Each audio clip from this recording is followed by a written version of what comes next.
بسم الله الرحمن الرحيم. ازيكم عاملين ايه؟ يا رب تكونوا كلكم بخير. معاكم سهام نوبي من قناه براند باي سهام نوبي. النهارده هنعمل الشنطه السهله دي. طبعا هي سهله جدا وبسيطه. حابه تخليها برتوفيه هتخليها برتوفيه، او لو عايزاها شنطه بنفس الحجم تمام. لو شيلتي الحاجات اللي في الجناب دي هتبقى برتوفيه.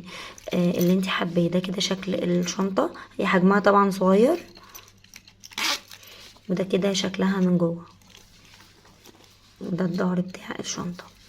يلا بينا نروح نشوف الطريقة. بس عايزاكي لو اول مرة تتفرجي عليا او اول مرة تشاهديني اعملي اشتراك في القناة وفعلي الجرس واختاري الكل عشان يوصلك اشعار بكل جديد انا بنزل. هستخدم في شنطة النهاردة خيط كليم مصري. هو بيجي بالطريقة دي بالشكل ده كده.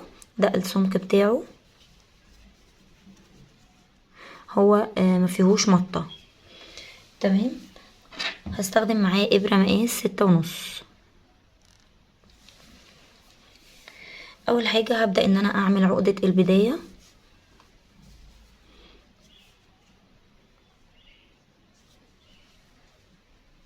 هلف الخيط كده حرف اكس، ويجي من تحت الاولاني اسحب التاني بالشكل ده كده.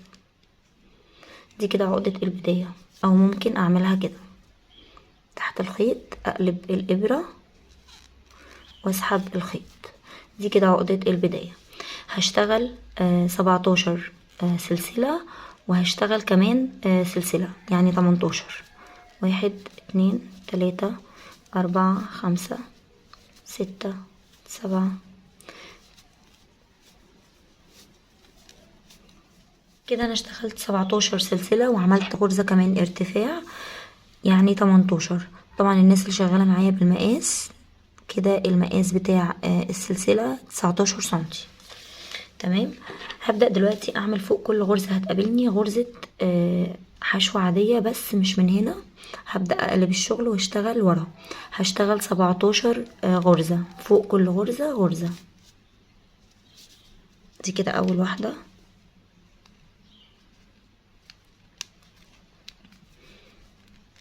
اللي بعدها هنا كده بالشكل ده كده، والناحية التانية كده السلسلة بتبقى بالشكل ده.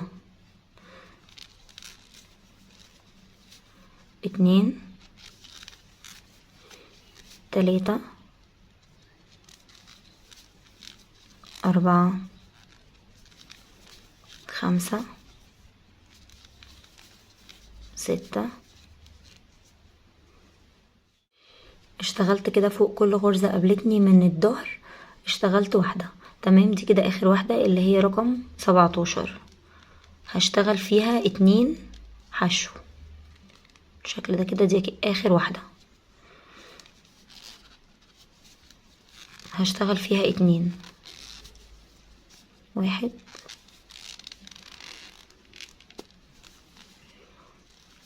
2.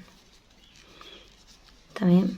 هبدأ بقى اشتغل على السطر ده كده. فوق كل غرزة هتقابلني هشتغل واحدة بس على الغرزة الخلفية بالشكل ده كده.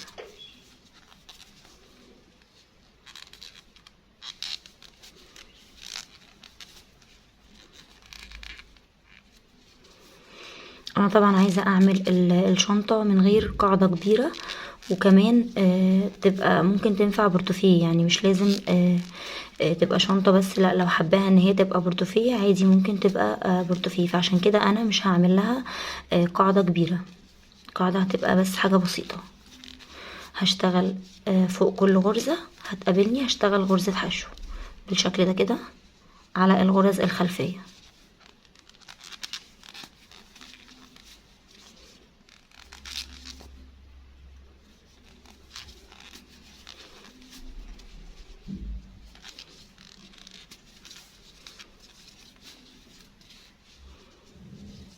دي كده الغرزة رقم 17 هشتغل فيها 2.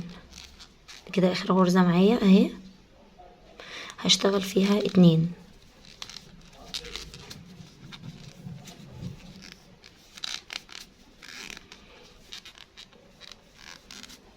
بالشكل ده كده. تمام. طبعا انا معلمة هنا ان دي اول غرزة انا اشتغلت فيها. هشيل الماركر وابدأ ان انا اشتغل غرز حشو فوق كل غرزة هتقابلني. انا اتفقت ان انا هعمل القاعدة حاجة بسيطة، مش هعملها قاعدة كبيرة. تمام.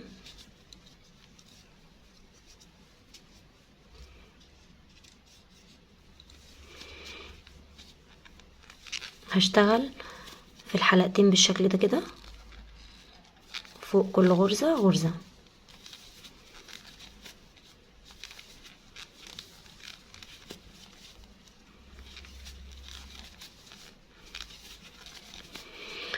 مش هعمل تزايد ولا تناقص تاني، هفضل ماشية زي ما انا كده، مش هعمل تزايد تاني ولا تناقص ولا هعمل اي حاجة.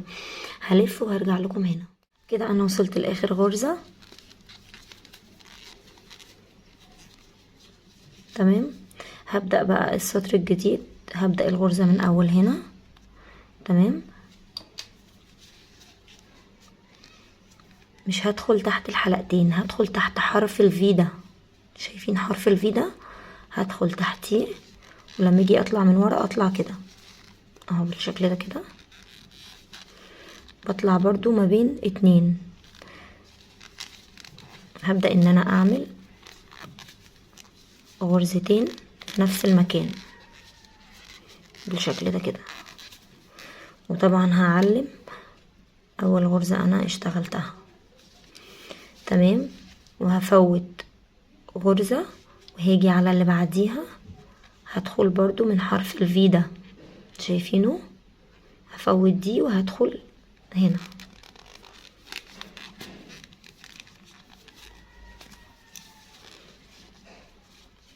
في نفس المكان. هعمل غرزة تاني بالشكل ده كده. هفوت واحدة وهدخل في اللي بعدها. طبعا هنا انا بصوا هعيد لكم دي تاني اهي.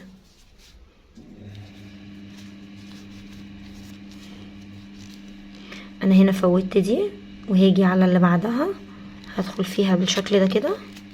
هعمل اتنين بالشكل ده كده. هفوت دي وهاجي على اللي بعدها، هعمل برضو اتنين. احنا بندخل في حرف الفي اللي هو ده. احنا بنفوت واحدة ونيجي عند دي، بدل ما ادخل كده لا انا بدخل في حرف الفي ده بالشكل ده كده.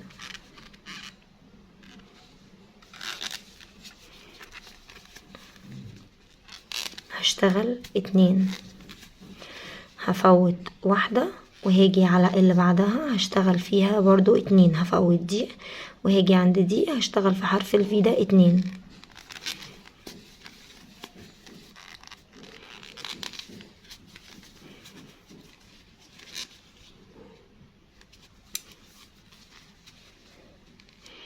اهي هفوت دي اللي قبلها اللي انا شغالة فيها، هنفوت دي وهنشتغل في دي في حرف الفي بالشكل ده كده.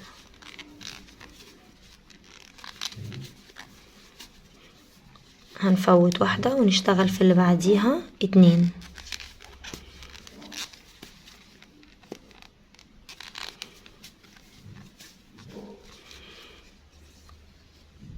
هاجي لحد هنا وهرجع لكم تاني بس عشان وقت الفيديو، عشان اوريكم هبدأ السطر الجديد ازاي.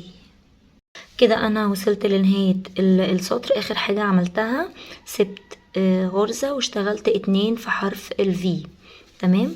هنسيب واحدة وهشتغل هنا اتنين في حرف الفي. دي كده اخر غرزة معايا.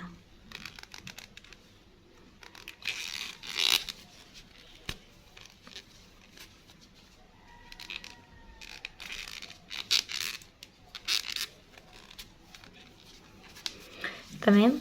هبدأ بقى السطر الجديد. هفوت غرزة وهشتغل في اللي بعدها. طبعا الاتنين دول طالعين من واحدة، اتنين، واحدة اهي وواحدة اهي. هفوت واحدة وهدخل في التانية. خدوا بالكم انا بدخل في التانية. تمام. علشان برضو لما تيجوا تلفوا الشغل وترجعوا تاني تدخلوا في التانية، ما تدخلوش في الاولانية. لو صدفت ان انتوا هتدخلوا في الاولانية ممكن تفوتوا غرزة وتدخلوا في التانية. تمام. هنسيب غرزة وندخل في الغرزة اللي بعدها بالشكل ده كده. هنعمل برضو غرزتين، واحد 2 هفوت واحدة وهدخل في التانية. تلقائي هتلاقي الغرز ماشية ان انتي بتمشي في التانية علشان يديك الشكل المايل بالشكل ده كده. هفوت واحدة وهدخل في التانية بالشكل ده كده. هعمل برضو غرزتين، هفوت واحدة وهدخل في التانية، هعمل برضو غرزتين، 1 2 هفوت واحدة وهدخل في التانية. طبعا انتي لما تيجي تلفي الشغل وترجعي لاول السطر هتلاقي نفسك تلقائي ماشية بنفس الطريقة. هتفوتي واحدة وتدخلي في التانية، هتفوتي واحدة وتدخلي في التانية، هتلاقي السطر ماشي معاكي بميل. هنفوت واحدة وندخل في التانية بالشكل ده كده.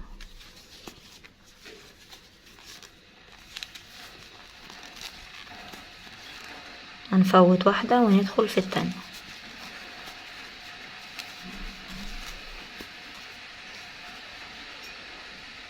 كده انا وصلت لنهاية السطر. عملت اخر حاجة عملتها غرزتين، هفوت واحدة وهدخل في التانية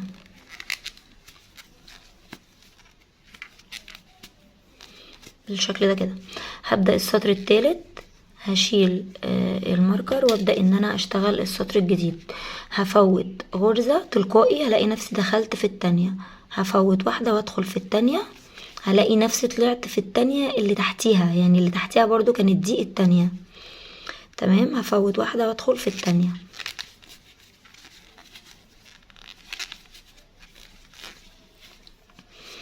بالشكل ده كده. هفوت غرزة وهدخل في اللي بعديها، هطلع منها 2 بالشكل ده كده.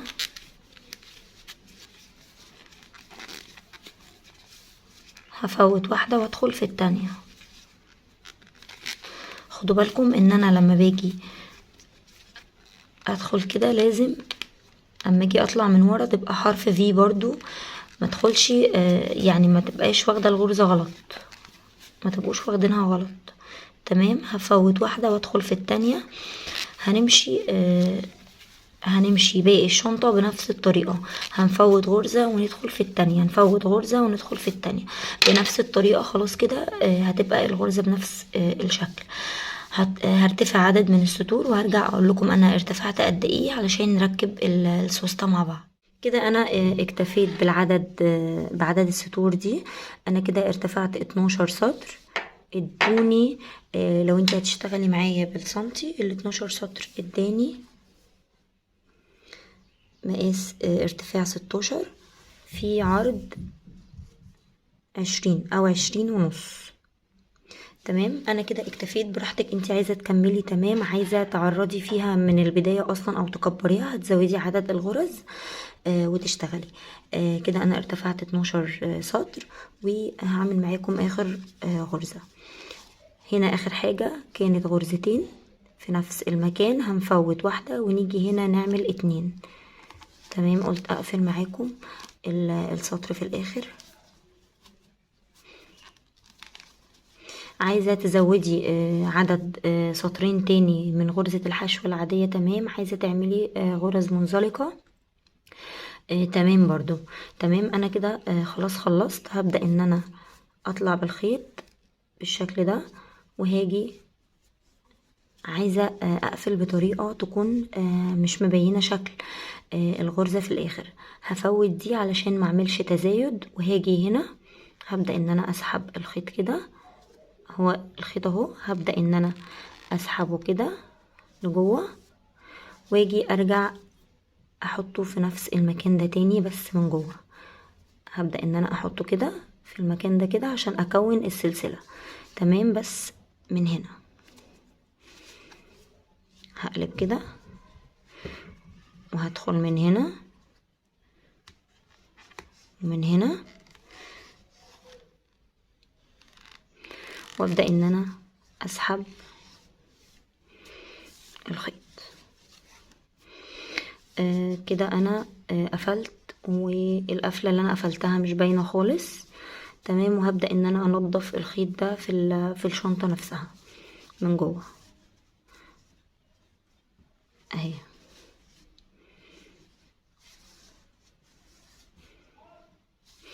هبدأ دلوقتي اركب السوستة. طبعا انا ما لقيتش نفس اللون، فجبت اقرب حاجة للسوستة. طبعا هنركب السوستة وجبت الاكسسوارات دي، اليد بتاعة الشنطة والحلقات سهلة الفتح والقفل واللوجو طبعا، وده الجرار.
وبكده اكون خلصت الشنطة بتاعت النهاردة.